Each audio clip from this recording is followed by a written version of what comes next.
right, so there's just a couple of you logged in here today, but the just a reminder that this is week 15, so this is the last week of official class, and then next week is the final exam. So this week we have a homework assignment and a quiz, and then the exam is set up ready for next week. And you need to complete the exam by Thursday of next week because I'll have to get grades in. Okay, so please watch the due dates there. Um, so today's topic is robot safety. So we're just going to kind of go through and talk a little bit about robot safety. And then we will talk about, that's about it for today. Actually, it's just robot safety. All right. So, but I'm gonna actually start by showing you a little video of a new, relatively new type of robot that has been coming out for the past 3 to 5 years, I guess, at least. But this here is a robot by Fanuc, but the other manufacturers are making similar robots to this, and it's called a collaborative robot. And what that basically means is that it is designed to work with people. Okay, so there's no work cell or anything required to be around it. All right. So, and there's kind of, people kind of go back and forth on this. But as you notice here, these are the Fanuc robots like the one we have in the classroom, only these ones are green. And the thing is here is that these robots are actually designed to work around people so that people can be walking around and moving around them. And actually, I had this video set up and then it started, and then it went to the next video. So this one actually wasn't. It jumped ahead to the next. Okay, so this one here shows you a little bit better. That one was just more of an advertisement. I mean, this one's kind of an advertisement also, but you can see here that here's this robot, and it's picking up some fairly large objects. Okay, I think it said they're good for like 35 kilograms, which is like 60 pounds, which is a pretty good load. And you guys can watch this. I've got the link in the slides, and you can listen to the thing, but it's using vision to identify the parts and stuff. But here, you're going to see a gentleman walk up to this robot and actually stop it from moving. So this whole robot has force sensors all around it, so that if it senses that it ran into somebody, then it will stop, and then they can actually push it away. Okay, and they can kind of move it a little bit and then restart it. And so here he comes now, and so you see here, he stuck his hands on there, not on the robot itself, but on the box, and it stopped. Okay, and then he can go. There's a button, basically, it's kind of like a cycle start button there, right on the robot, that you can then go back and press and tell the robot to go ahead and continue on with the program. All right. But these robots are specifically designed to work not in a work cell, but to just be out there where, people can be walking around. And the catch is, like a robot like this, if it's really moving fast, even if it's going to stop, if it's really moving very fast, it could still do some damage. So basically, these robots don't move nearly as fast as the standard Fennec yellow robots, for instance, that are required to be in a work cell. So when they're running in auto mode, that no person can be near it. Okay. So, but you guys can, like I said, I've got the link here in the slides, and you guys can watch this full video a little bit later and listen to it because they're talking in there. Okay. So,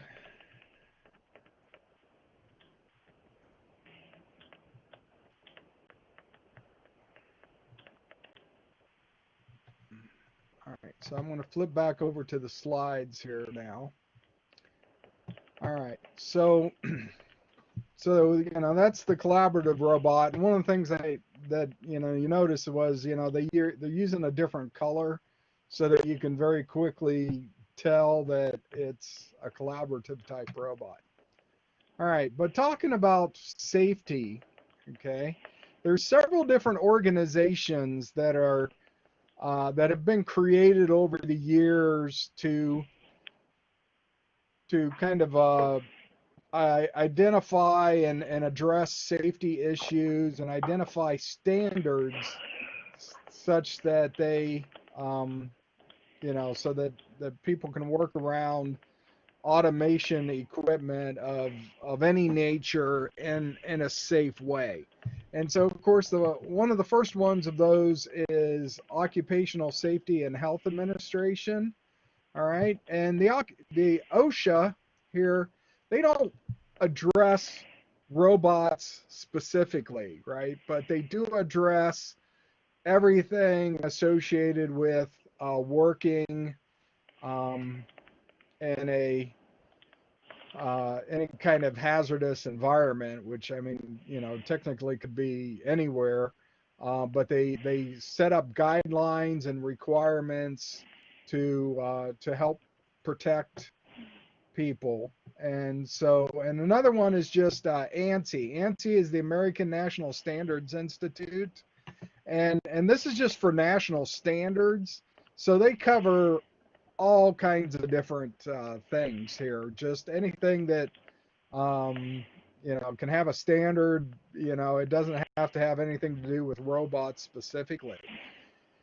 And both of these, of course, are American, United States kind of organizations, OSHA and ANSI. Although there is a worldwide standards organization also that is kind of the American standard works closely with. Okay, but then we have one other one here, which is RIA, which is the Robotic Industries Association, and this one here, as you can tell by the name, is geared specifically toward robotic sort of applications. Okay. And so, but all three of these can set standards for safety and work cells and business type environments. The robotics one here, though, this I just want to make one more other point. This is a international body. Okay, so it's a worldwide. It's made up of companies and throughout the world that have come together and to set these standards specifically for robot type applications. All right, so when we're talking about any sort of automation kind of equipment, okay, whether it's robotic or just more of a automated conveyor line with a PLC or that, they've set up these we create these work cells. And basically the idea of the work cell is the fact that it's a place where the equipment can be in a safe environment to protect people.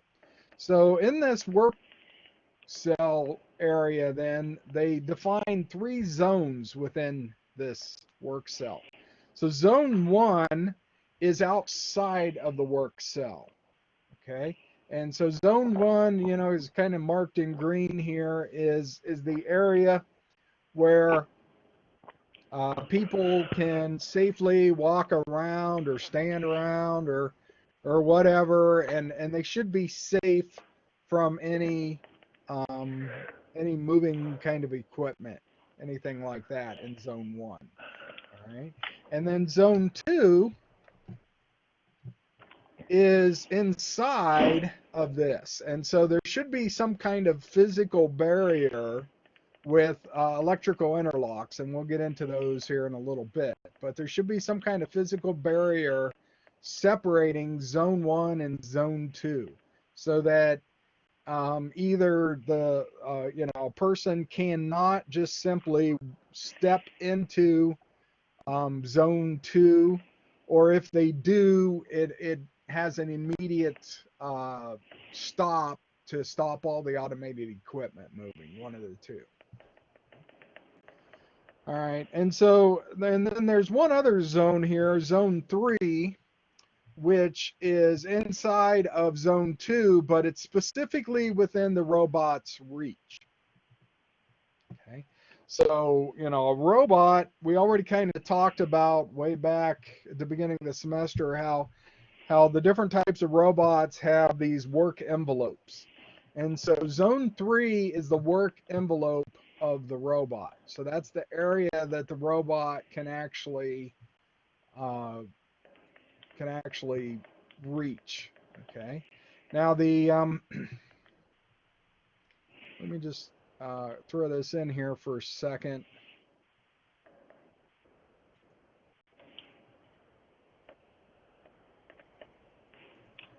All right, so I just kind of want to make a point here. Oops.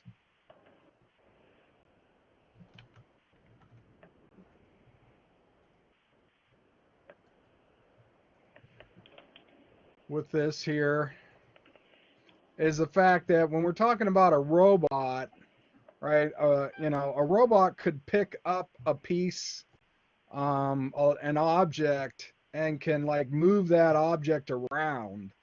And that object, so this line here is kind of representing that object of that robot has picked up. And so even though the robot itself maybe cannot leave zone 3, it is possible that when it's picking up and moving something, that whatever it is that it's moving can extend beyond zone 3. And so therefore this can and that's kind of why we have zone 2. So zone 2 has this barrier that even though the robot might be picking this up and moving it around, it can't move into zone 1 without crossing that barrier. And if it's a physical barrier, it's going to smack into it and be stopped. If it's more of a light curtain type of barrier, it's going to trigger an emergency stop sort of condition. Okay, so here's just kind of a picture showing the robot and kind of highlighting the areas that are the different zones. So obviously we have this large cage around here, which is zone 1, and then zone 2 is inside the cage, and then zone 3 is the area that the robot can actually reach.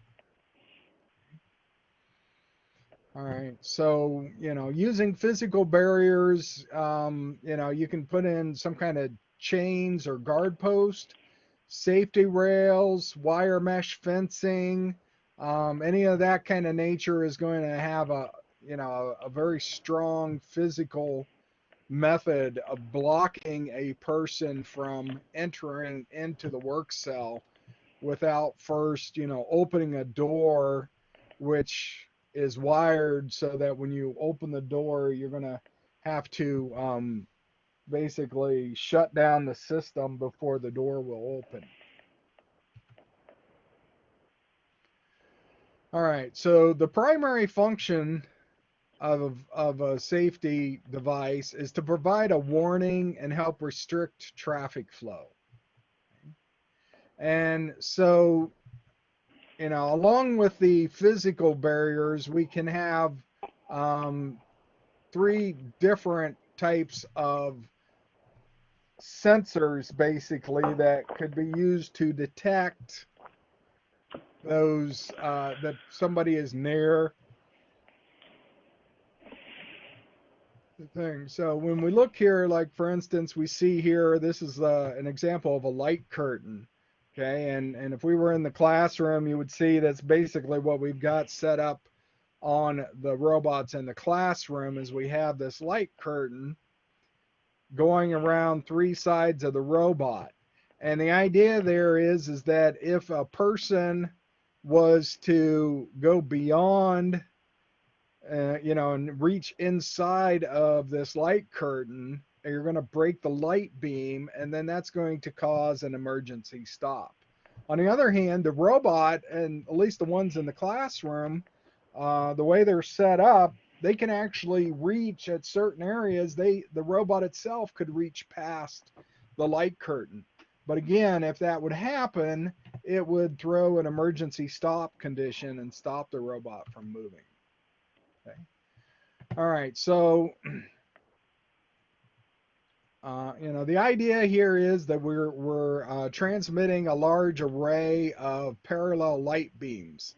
So one of these is a transmitter or emitter, and the other is the receiver.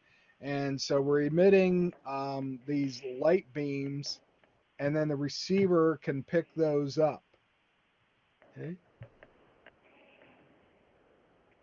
And this basically works kind of as a normally closed sort of connection where if the light beam is getting through, the system is closed and the robot can move. But if some object breaks one or more of those beams, then it will stop.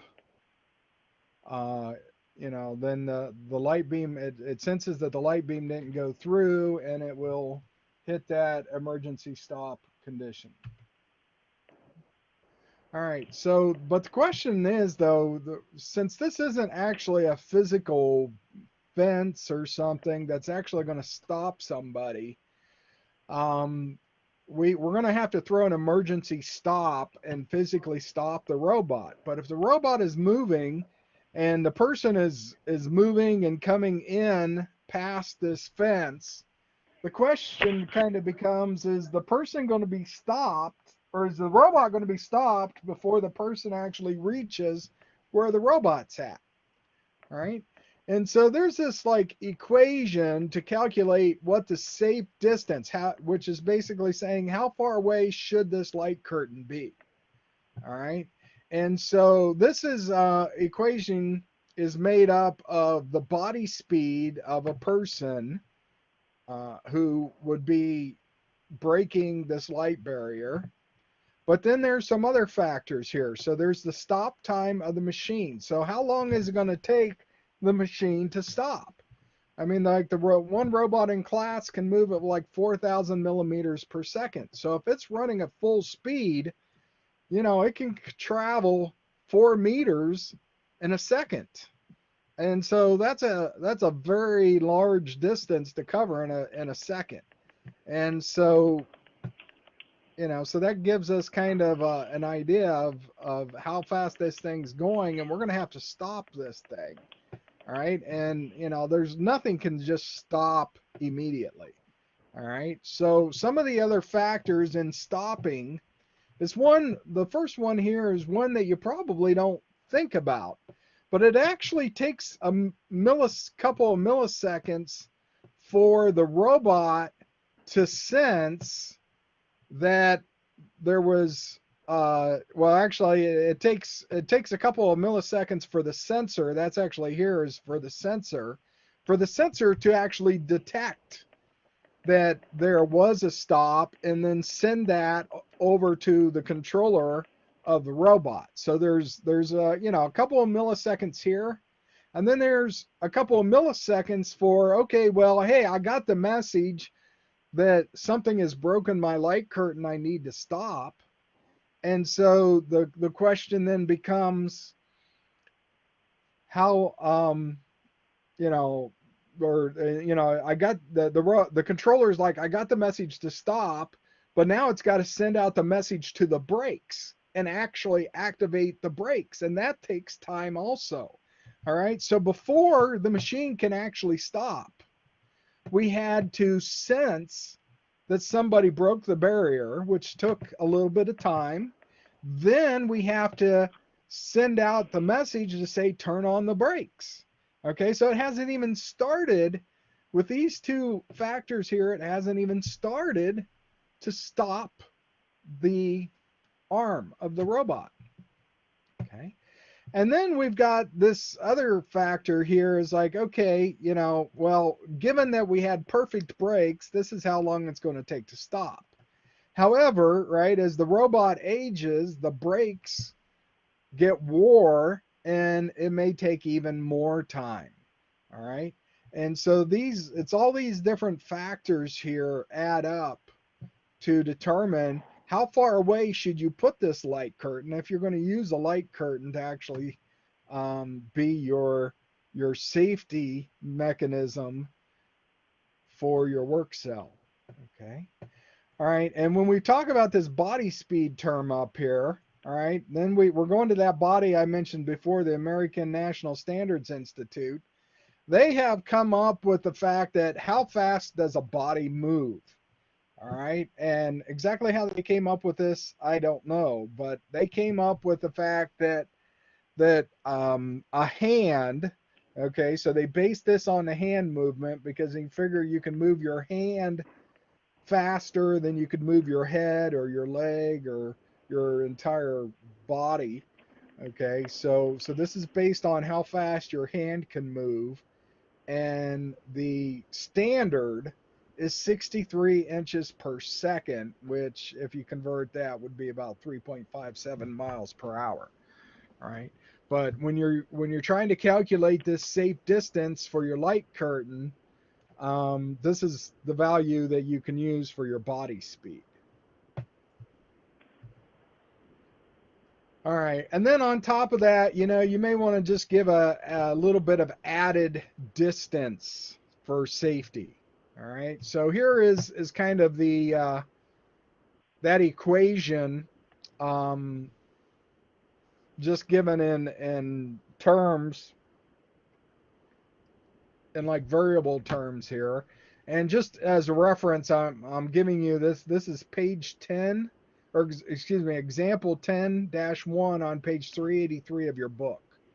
Okay, so if you open up your book, you'll see this. They discuss this in there. All right. Now, some other sensing devices that can be used to start or stop automated equipment are things like a sensing pad. So you may have like an open door into the work cell, but then you could like set down this pad. And so if somebody was to step on this pad, then that could then send a message saying, hey, somebody's coming in, and shut down the robot. Okay. Another one would be a proximity sensing device. And so here's a picture up here of one particular model, which is a laser kind of model.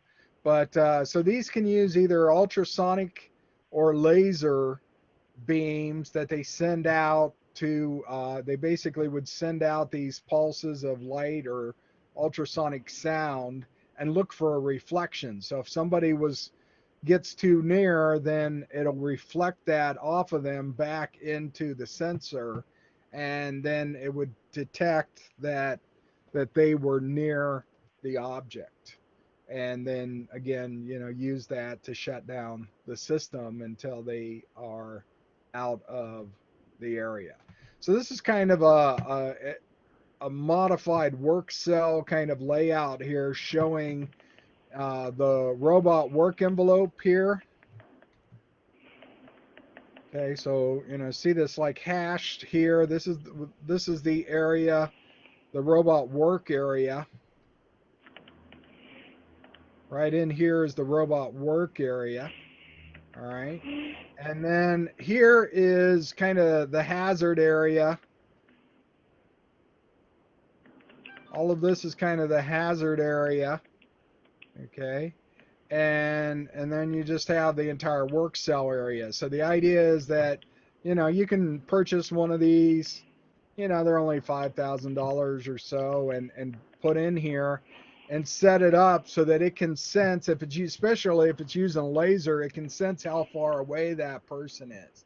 So if this was positioned in the correct area, you would only maybe need one of these to get this entire semicircle area. And you could say, hey, if they get within 14 feet, then, shut down the robot. And so this is just kind of showing, in this case, we've got a cage uh, 3/4 of the way around the robot, and then we've got some sort of ultrasonic or laser sensor here at this edge of it. So if somebody was to walk in and cross, in this case, it's more of almost like a light curtain case, and but if they were to walk beyond that and trigger that, then the robot would shut down. All right, so above that, for safety, of course, we need to have some emergency stop devices. So typically these are going to be identified by large red mushroom sort of buttons somewhere around the automated equipment. And so if there is an emergency, then anybody near that button can press this button to shut down the system. A lot of times, like on conveyor lines and stuff too, they're going to have like a line, usually like a yellow wire running all along the conveyor, a couple feet above it or something, so that anybody anywhere along the line could grab that and shut down the line if necessary. All right. So if you're having doors into your work cell, then we're going to have some sort of interlock system, which has, you see the terminals over here, right? You see these terminals right there and right there. So we're going to wire this up so that if somebody was to open the door, then it would open up a switch, which would then mark that, somebody has opened the door and that the equipment should shut down. Or a lot of times these are actually electronically controlled, that so before you can actually even open the latch, you've got to disable the system. All right. And so, so it's just kind of a sketch of what these kind of look like here. So when this switch is totally closed, when the door is totally closed, this plunger moves out into this slot right here and is kind of locked in. Okay. And then that's making contacts and giving you a closed system. Because it comes up so that this moving plate is pushed up with a spring here and is making connection on these two contacts.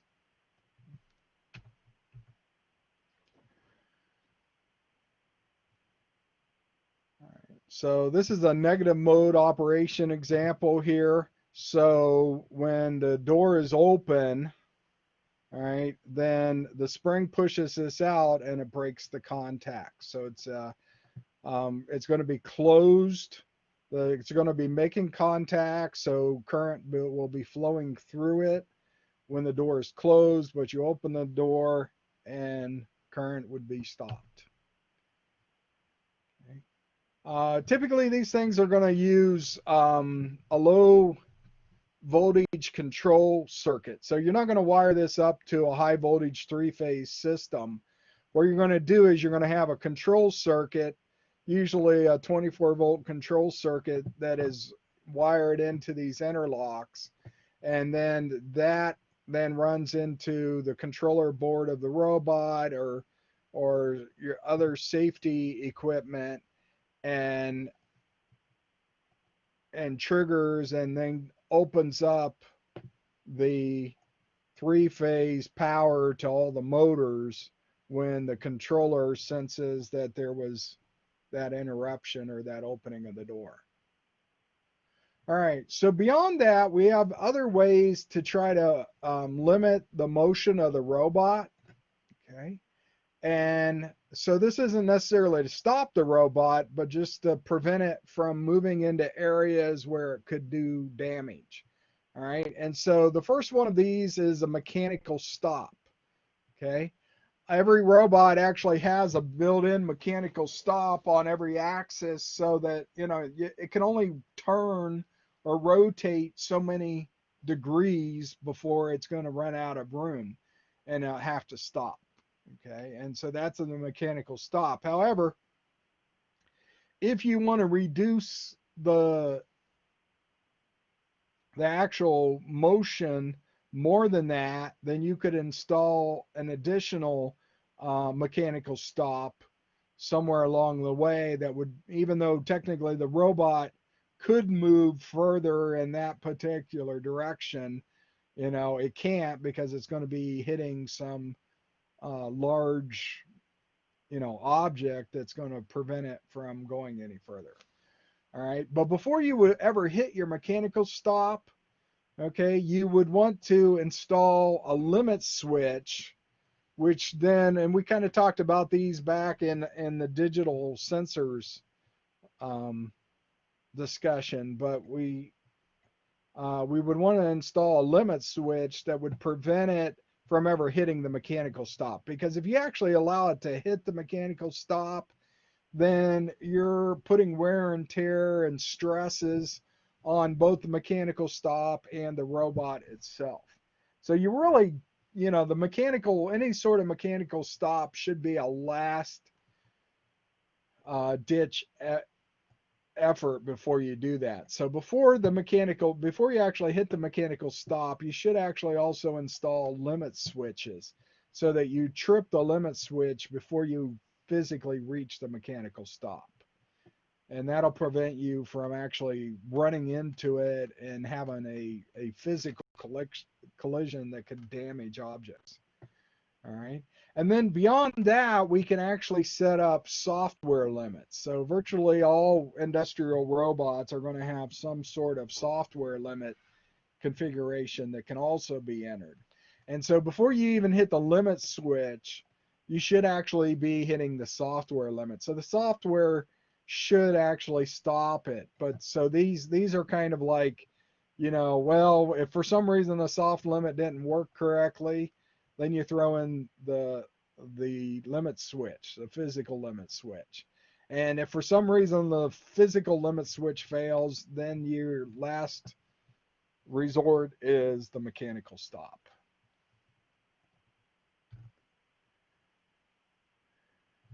All right, so that's just basically what I just said on those three slides. So I'm just going to reach through there. All right, so, you know, just some fundamentals here. The maximum reach of the robot should be clearly marked so that anybody working around there understands where the robot can possibly get to. Okay. You should include audible and visual. This says or, but honestly, I kind of prefer both audible and visual alerts when the robot is about ready to move. So you should have it, you know, flash a light and maybe, you know, beep a couple of times or something to indicate that, hey, I'm just about to, you know, start moving. So if anybody is near, you know, you give them a second or two warning before you actually start moving. Okay, and obviously, you know, you shouldn't just leave things sitting inside the work cell where they're going to get in the way of the robot or other automation equipment. Okay, so you know, when we were talking about sensors, we kind of talked about this before, but all right, The thing is with sensors, number one, we want to protect people. Okay, so the same with the barriers. The whole purpose of these barriers, as I said before, was to have them put them up so that people can, the people can see, number one, so that they don't even get near the robot. And, so that they're like, well, I'm just going to stay away from that. Okay. And number two is for those people who decide, oh, hey, I do want to get near that, even though there is this obvious barrier, it's to kind of prevent them from crossing that barrier. Okay, it's not necessarily guaranteed that they can't jump over the fence, but if it's a 6 or 8 foot high fence, they're going to have to, do a little bit of physical exercise to cross that barrier without opening the door and triggering the stop. Okay. All right, so that pretty much covers it. Just there's a couple of more things here, I guess. Injuries.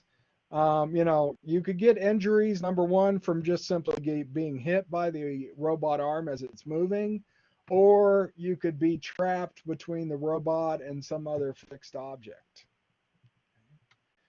All right, so a lot of different ways that injuries can occur.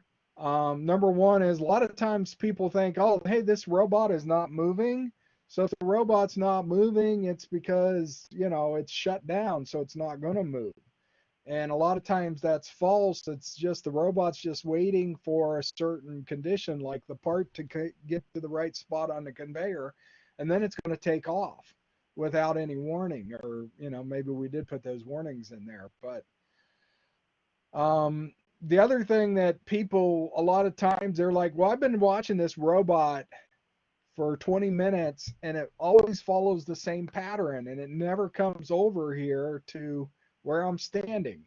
Okay, but what they don't understand is like maybe it was putting stuff on a pallet and now it's filled up the pallet and so it's ready to go into a different part of the program, which is to go over and grab a new pallet, and that's where that person was standing. Okay, so there's always different things that are happening there. Sometimes you might be like, oh, it's moving so slow, it's not going to hurt me, but it might be moving slow during one part of the program, but in the very next part it could jump up to full speed. Okay. All right. This just kind of saying, well, when could possible injuries occur? Well, obviously, pretty much any time. It could be during regular operation. It could be that somebody's testing the program or troubleshooting. It could be somebody's doing maintenance on it. So, lots of different reasons why, um, you know, what people might be doing near that robot and could possibly get hurt. So just as a final here, right, we always want to think of safety first. Okay. All right, so that is it for the slides.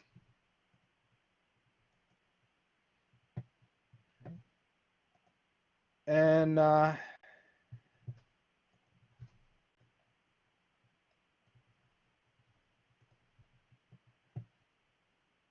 okay, so that's it for the slides there, and so that's pretty much it for the class. Like I say, there's a homework assignment and a quiz assignment for this week. And then there's the final exam is next week. There will be no lecture or anything next week. And so that's about it.